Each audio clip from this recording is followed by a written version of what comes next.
Ma arvan, et parima talutoidu konkurss on hästi oluline meie maaettevõtjatele ja toidutootjatele. See, mida me siin näeme, üle 100 toote, mille hulgast valitakse sellel aastal konkreetselt parimad tooted, on ülioluline selleks, et meie maaelu edeneks.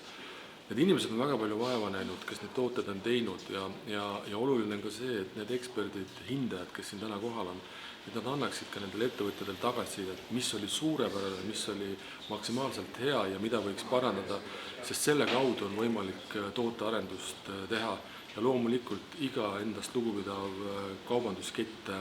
müüb talutooteid ja ma väga loodan, et enamus nendest toodetes on ka kaubanduskettides müügil. Mina isiklikult olen kasvanud metsaandide ja aiasaaduste keskel, nii et